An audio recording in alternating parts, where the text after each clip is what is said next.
Assalamualaikum warahmatullahi wabarakatuh. Selamat datang di Mahkota Channel. Jangan lupa untuk like, komen, dan subscribe, supaya kamu tidak ketinggalan update terbaru dari kami. Selamat menyaksikan. Mobil hitam berhenti perlahan di depan tangga utama rumah Cendana. Seorang sopir segera keluar, membuka pintu belakang, dan dari dalam muncul sosok yang telah lama ditunggu. Soeharto melangkah turun dengan anggun, mengenakan kebaya putih brokat dan selendang emas muda. Senyum hangatnya langsung menyebar ke sekeliling. Di belakangnya, Didit Maulana menyusul turun.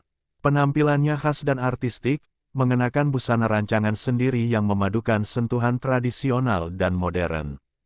Ia membawa sebuket bunga melati yang langsung membuat suasana terasa lebih hikmat.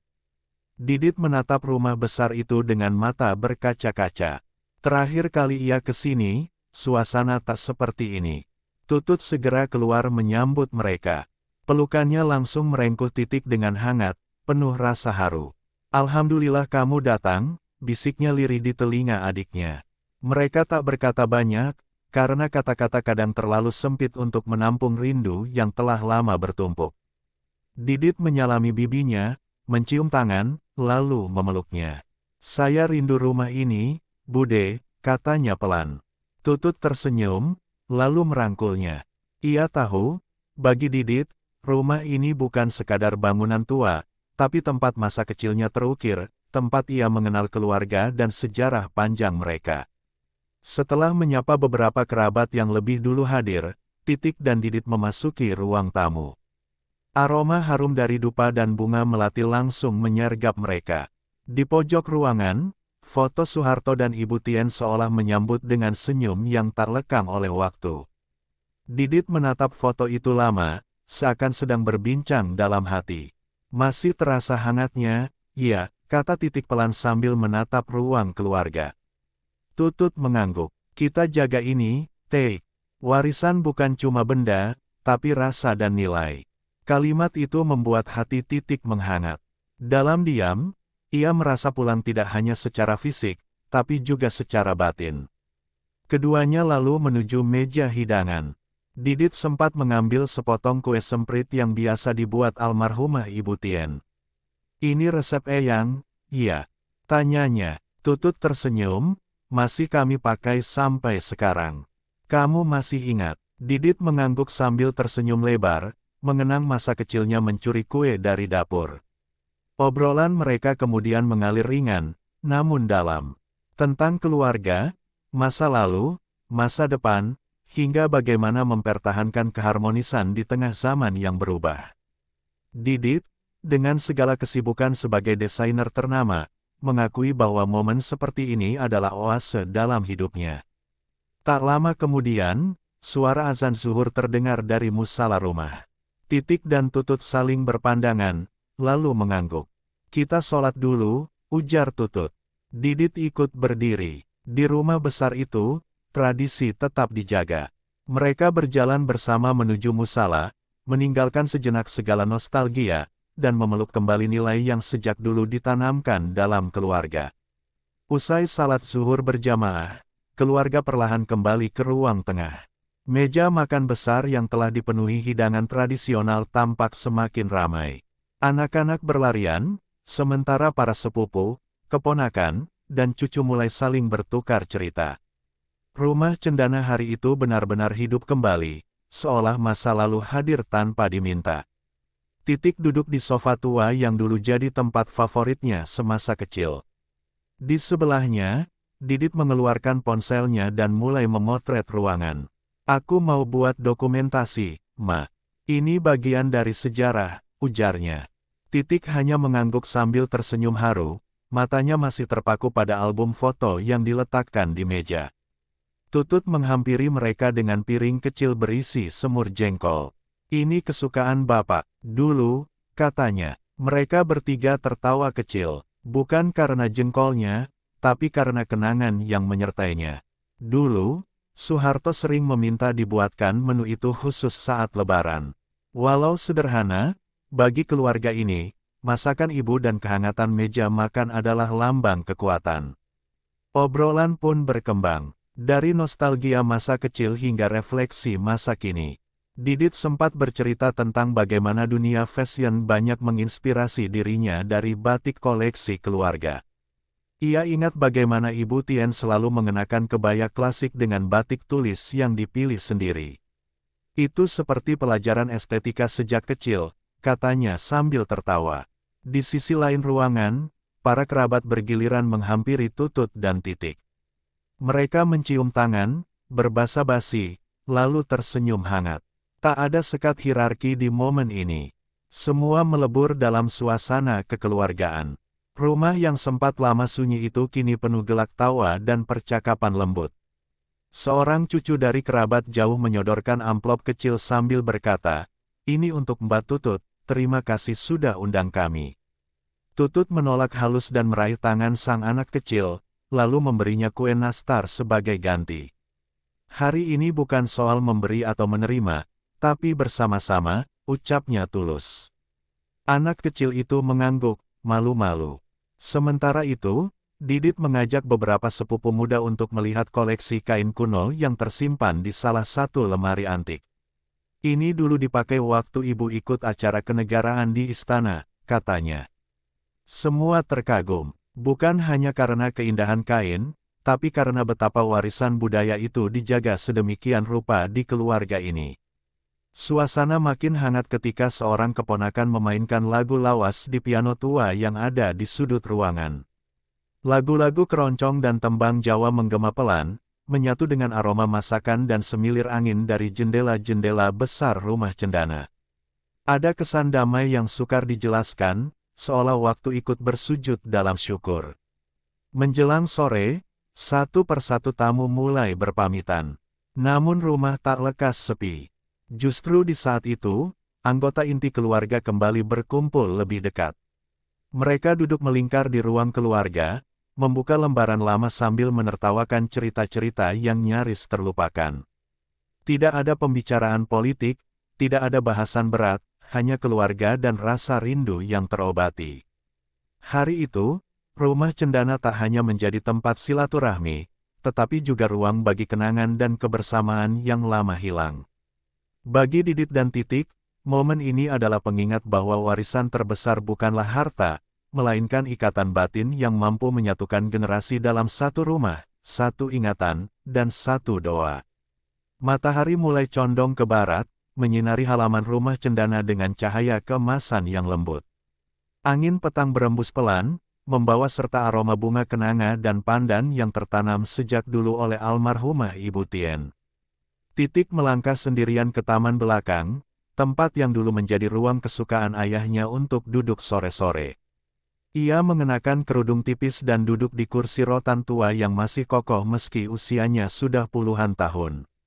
Di pangkuannya, selembar foto tua ayah dan ibunya sedang tersenyum berdampingan.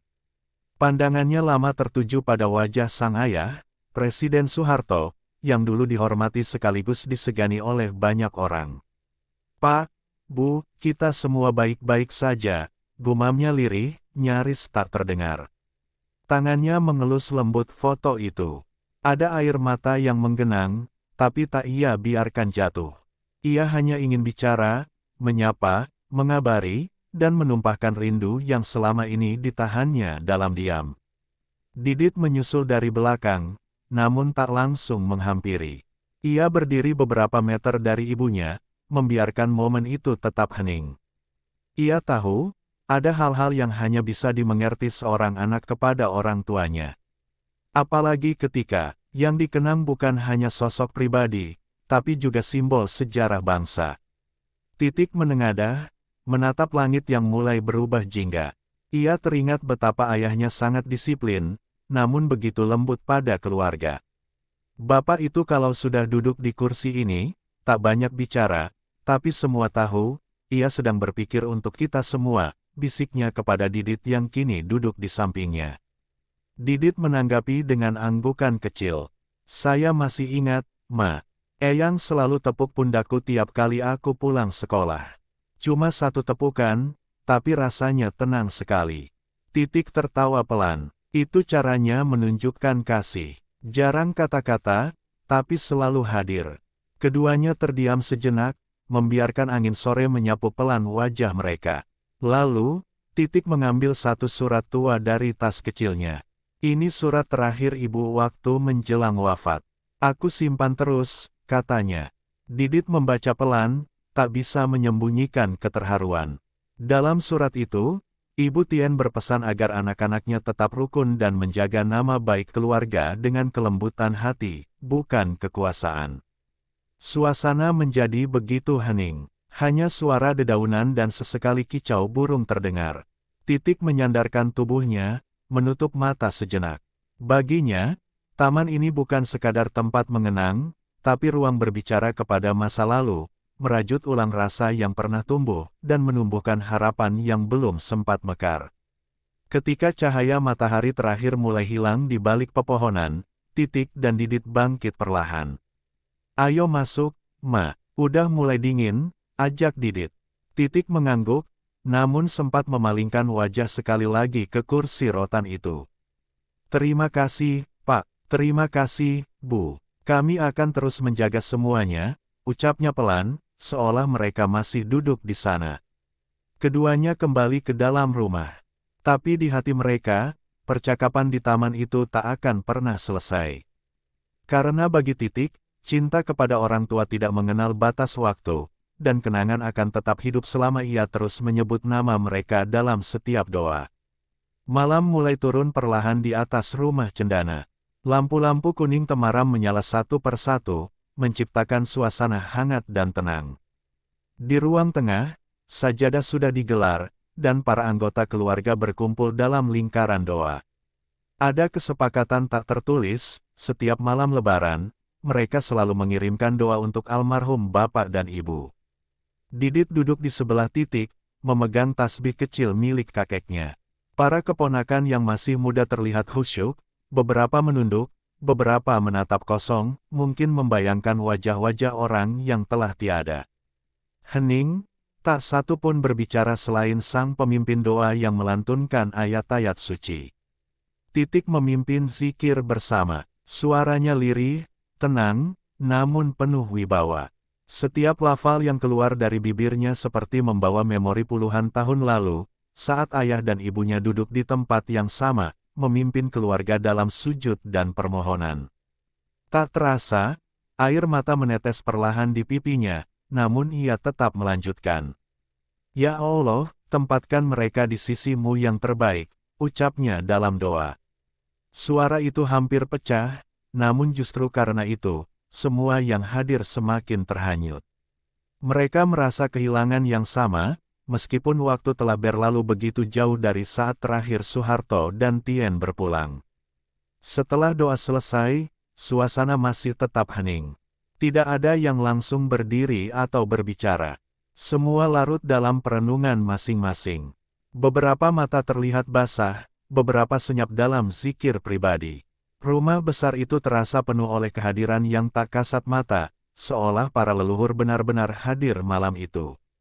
Didit kemudian bangkit perlahan, mengambil beberapa foto lama yang telah dibingkai dan diletakkan di sudut ruang. Ia menunjukkannya pada keponakan-keponakan muda. Ini bapak waktu masih muda, waktu belum jadi presiden. Katanya, mereka melihatnya penuh rasa ingin tahu. Bagi generasi baru, Soeharto mungkin hanya nama dalam buku sejarah. Tapi di rumah ini, ia tetap sosok yang hidup dalam kenangan. Titik mengangguk setuju. Tugas kita bukan hanya mendoakan, tapi juga menjaga. Bukan hanya nama, tapi juga nilai-nilai. Ia menatap anak-anak muda itu satu persatu. Rasa hormat, keteguhan, dan cinta tanah air, itu yang harus terus kita bawa kemanapun. Suasana menjadi serius, tapi tetap lembut dan penuh makna. Lalu seseorang dari keluarga membawa nampan kecil berisi air zam-zam dan kurma. Itu sudah menjadi tradisi keluarga setelah doa bersama. Semua meminum air itu bergantian, sambil mengucap basmalah dan berdoa dalam hati. Malam itu benar-benar menjadi malam yang penuh berkah, bukan karena kemewahan, tapi karena kebersamaan dan doa yang mengikat hati-hati mereka. Di luar, langit Jakarta tampak cerah. Bintang-bintang mulai muncul meski samar. Rumah cendana, yang dulu ramai oleh tamu negara, kini tenang, namun tetap terasa besar, karena nilai sejarah dan doa-doa yang terus hidup di dalamnya. Di sana, masa lalu dan masa depan saling bersalaman dalam diam. Saat semua akhirnya berdiri dan mulai bersiap untuk beristirahat, Didit sempat berbisik pada ibunya, "Ma, besok kita lanjut ke makam ya." Titik tersenyum dan mengangguk. "Iya, nak, kita ziarah. Sebab cinta yang tulus tak pernah berakhir, bahkan setelah yang kita cintai pergi." Pagi itu, langit Karanganyar diselimuti kabut tipis. Mobil keluarga melaju perlahan menuju lereng Gunung Lawu, tepatnya ke Desa Girilayu, Kecamatan Matesi, tempat Astana Giri Bangun berdiri. Perjalanan sekitar 1 jam dari Surakarta itu terasa lebih dari sekadar ziarah. Ini adalah perjalanan batin menuju akar sejarah dan cinta yang tak pernah usang. Astana Giri Bangun, kompleks pemakaman keluarga Presiden Soeharto, berdiri megah di ketinggian 660 meter di atas permukaan laut. Terletak di bawah Astana Mangadek, makam leluhur Mangkunegaran. Tempat ini dipilih oleh Ibu Tien karena kedekatan spiritual dan garis keturunannya dengan Mangkunegara III. Sesampainya di sana, Titik, Didit, dan anggota keluarga lainnya disambut oleh juru kunci makam. Mereka berjalan melewati jalur batu yang dikelilingi pepohonan rindang, menuju cungkup utama yang menaungi makam Soeharto dan Ibu Tien. Suasana hening menyelimuti, hanya suara langkah kaki dan desiran angin yang terdengar. Di depan makam, keluarga duduk bersila. Titik memimpin doa, suaranya tenang namun penuh emosi. "Ya Allah, terimalah amal ibadah Bapa dan Ibu kami, tempatkan mereka di sisi-Mu yang terbaik," ucapnya. Didit menunduk, menahan haru, mengenang masa-masa bersama kakek dan neneknya yang kini hanya bisa ditemui dalam doa.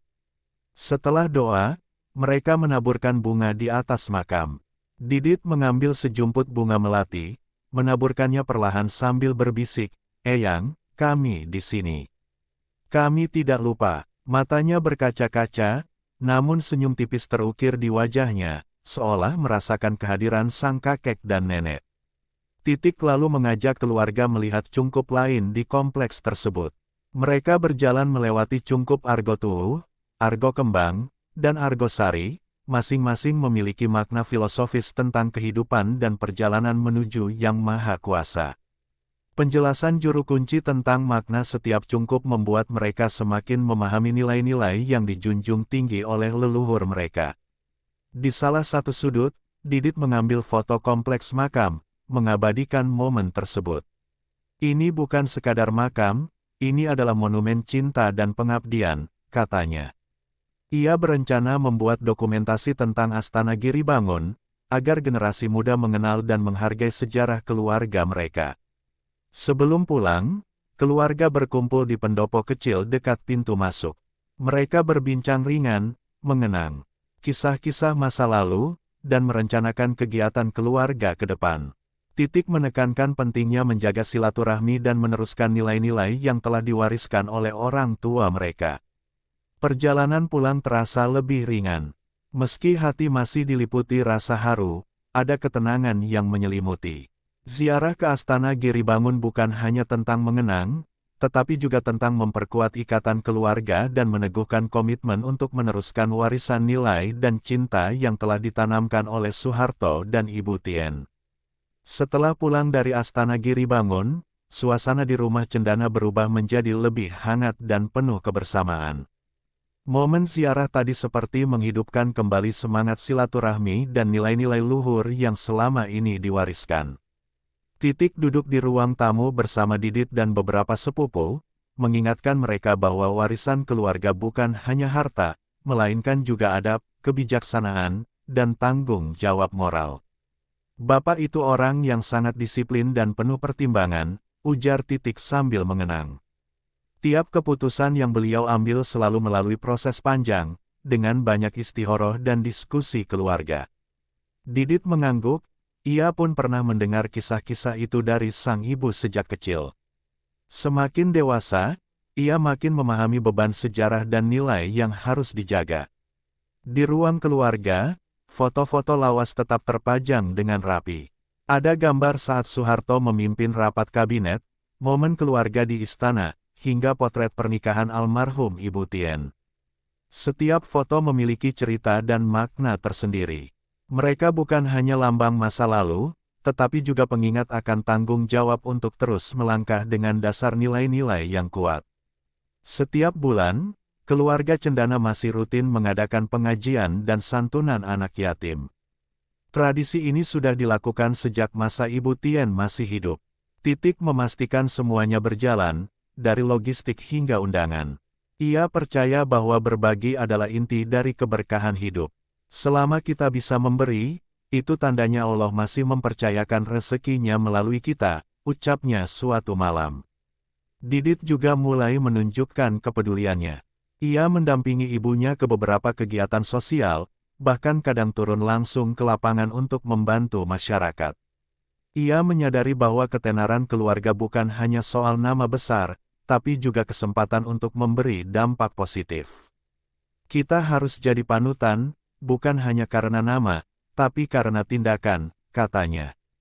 Di tengah dinamika politik dan sosial yang terus berubah, keluarga Cendana memilih untuk tetap bersikap bijak dan tidak terburu-buru tampil ke publik. Titik sering berkata, lebih baik kita bekerja diam-diam, tapi hasilnya nyata, daripada hanya bicara tanpa tindakan. Prinsip itu terus dipegang oleh anak-anak dan cucu-cucunya. Tradisi keluarga juga dijaga dalam hal kesederhanaan. Meski memiliki latar belakang istimewa, mereka tetap menjalankan hidup dengan nilai-nilai kepribadian Jawa yang menghormati kesahajaan dan ketenangan.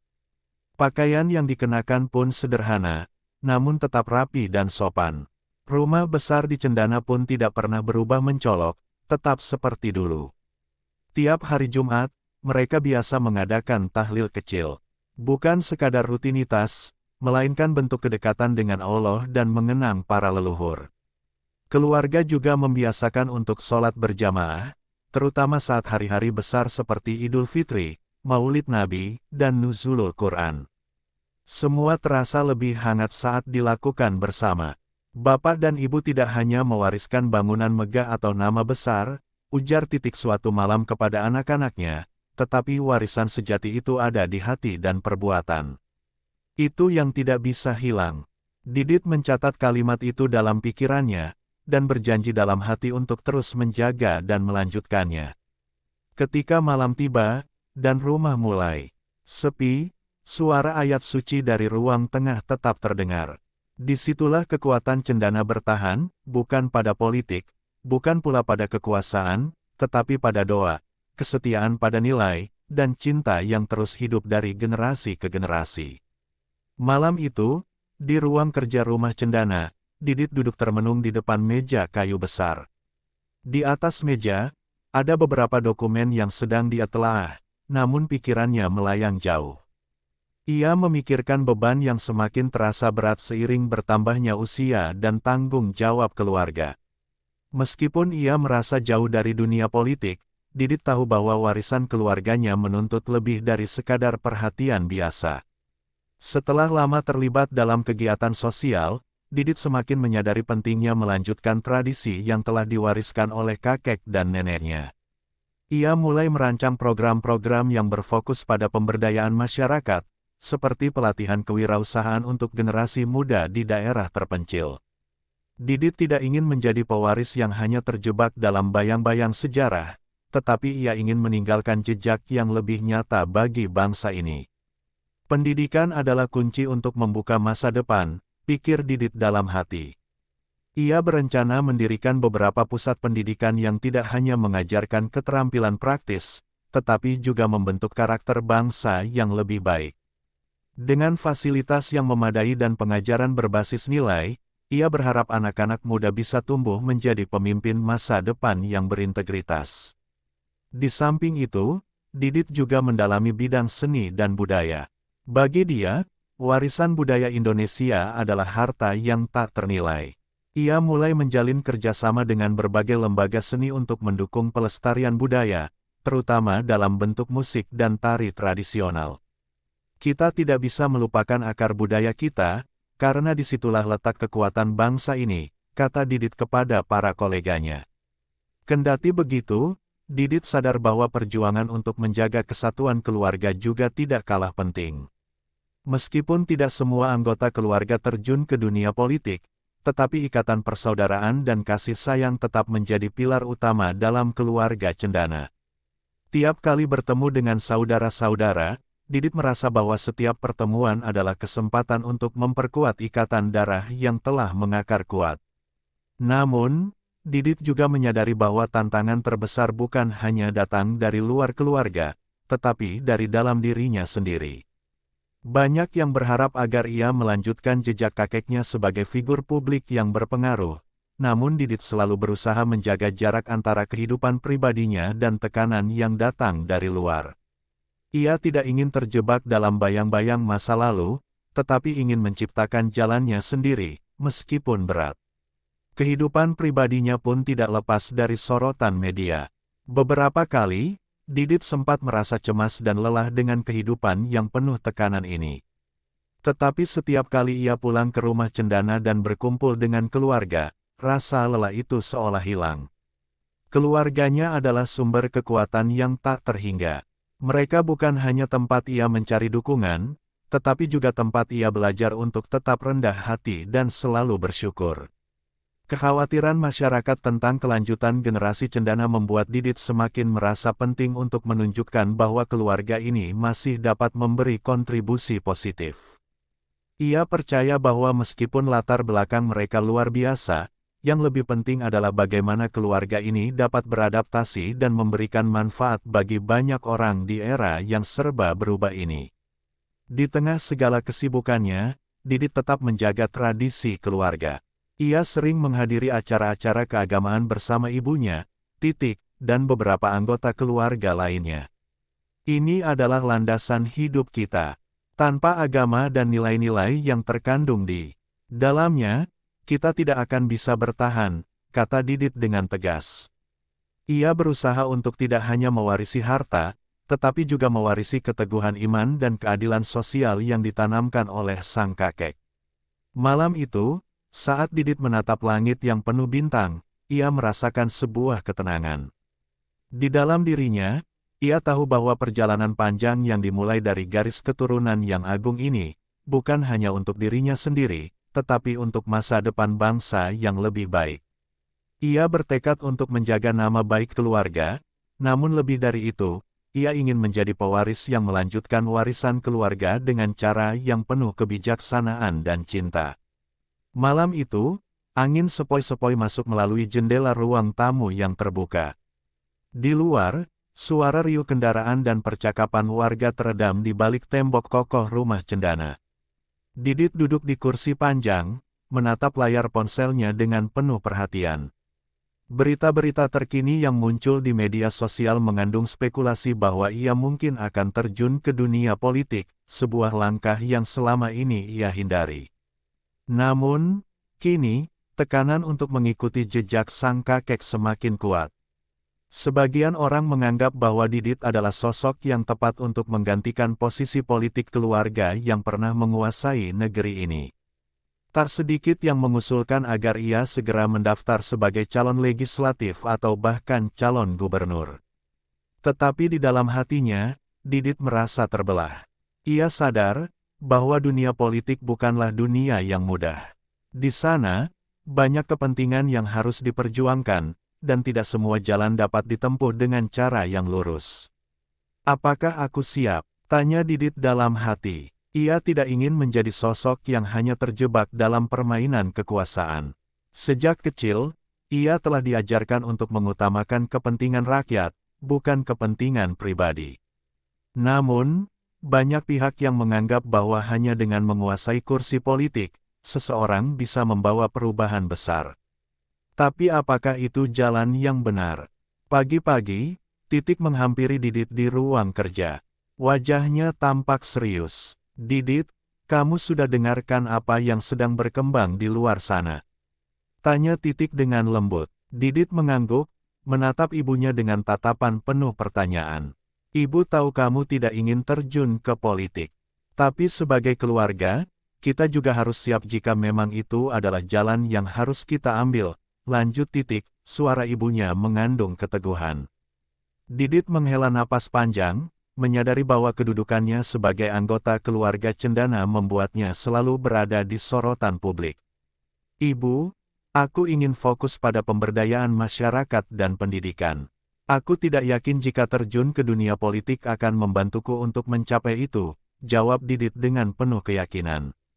Tetapi tetap mengingatkan, politik itu bukan hanya soal kekuasaan, Didit. Terkadang, jika kita memiliki platform yang kuat, kita bisa membantu lebih banyak orang. Kamu bisa menggunakan posisi itu untuk mengubah banyak hal, termasuk kebijakan yang lebih pro-rakyat. Kata-kata ibunya menumbuhkan sebuah keraguan dalam diri Didit. Mungkin ada benarnya, meski hatinya masih ragu. Kehidupan politik memang tidak lepas dari konflik dan perdebatan yang tajam. Didit tahu bahwa jika ia memutuskan untuk melangkah ke jalur politik, ia harus siap menghadapi segala jenis serangan, baik dari dalam maupun luar. Banyak yang akan mencurigainya, menganggapnya hanya sebagai pewaris kekuasaan tanpa adanya kontribusi nyata. Tetapi, apakah itu harus membuatnya mundur? Atau justru itulah tantangan yang harus dihadapinya? Sore itu, Didit bertemu dengan beberapa teman lama yang kini aktif dalam dunia politik. Mereka berbicara panjang lebar tentang kondisi negara, tantangan yang dihadapi, dan peluang yang bisa dimanfaatkan oleh generasi muda. Didit, kami butuh pemimpin seperti kamu. Seseorang yang tidak hanya dilihat dari latar belakang keluarganya, tetapi dari visi dan integritasnya, ujar salah seorang temannya. Tapi, Didit tetap merasa ragu. Bagi dia, kepemimpinan yang sejati tidak ditentukan oleh kursi kekuasaan, melainkan oleh bagaimana seorang pemimpin bisa menginspirasi dan memberikan dampak positif tanpa harus terjebak dalam kepentingan politik. Aku hanya ingin menjadi diriku sendiri, ucap Didit, lebih kepada dirinya sendiri daripada kepada temannya. Setelah pertemuan itu, Didit merenung panjang. Ia memikirkan tentang peranannya sebagai penerus keluarga cendana. Dalam dirinya, ada keinginan kuat untuk terus mempertahankan nilai-nilai yang telah diajarkan oleh kakeknya, namun juga untuk bergerak di luar bayang-bayang politik yang keras dan penuh kepentingan. Akankah ia memilih jalan politik yang penuh tantangan itu, atau akan tetap bertahan dengan misinya untuk memberdayakan masyarakat melalui cara yang lebih santun dan lebih mendalam? Hari-hari berlalu dengan cepat, dan Didit semakin merasa terhimpit antara pilihan-pilihan yang ada di hadapannya.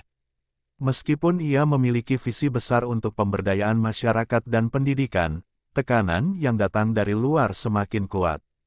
Media, teman-teman lama, dan bahkan beberapa orang penting dalam dunia politik mulai terus-menerus mendorongnya untuk mengambil langkah konkret. Setiap hari, beragam pertanyaan muncul di benaknya. Apakah ia siap untuk menghadapi dunia yang jauh lebih keras ini? Saat malam tiba, Didit sering duduk sendiri di teras rumah cendana, menatap langit yang tampak begitu tenang. Ia mengingat kembali ajaran sang kakek yang selalu mengingatkan pentingnya berjuang untuk rakyat. Politik itu adalah tentang memilih jalan yang terbaik untuk kesejahteraan bersama, kata kakeknya, dan kalimat itu kini terngiang-ngiang di telinganya. Didit tahu bahwa tantangan yang ada bukan hanya soal dirinya, tetapi tentang apakah ia bisa membawa perubahan yang lebih baik bagi banyak orang. Dalam pertemuan keluarga beberapa malam yang lalu, Titik berbicara dengan penuh ketegasan, "Didit, kami mendukungmu apapun yang kamu pilih. Namun, dunia ini butuh lebih banyak orang yang mau berkorban untuk kebaikan bersama.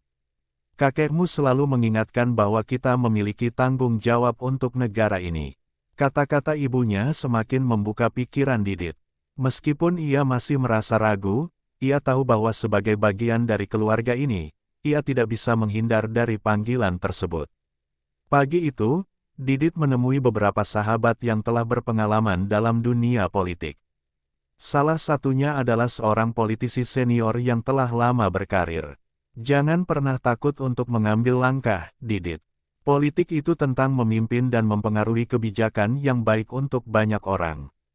Terkadang, Kekuasaan bukan untuk dinikmati, tetapi untuk digunakan demi kepentingan bersama, kata politisi tersebut. Didit mendengarkan dengan seksama, meresapi setiap kata-kata yang keluar dari mulutnya. Namun, meskipun perkataan sahabatnya menguatkan, Didit tidak bisa begitu saja melupakan konsekuensi yang akan datang. Masuk ke dunia politik bukanlah langkah yang ringan. Ia tahu, begitu ia terjun ke dalamnya, segala macam perdebatan dan sorotan publik akan terus mengikuti jejak langkahnya.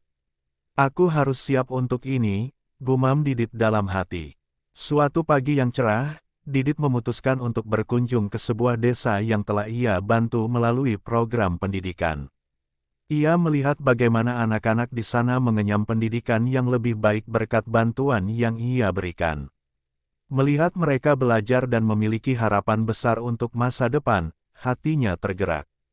Disitulah Didit menyadari bahwa keberadaannya, meskipun bukan seorang politisi, dapat memberikan dampak nyata pada kehidupan mereka.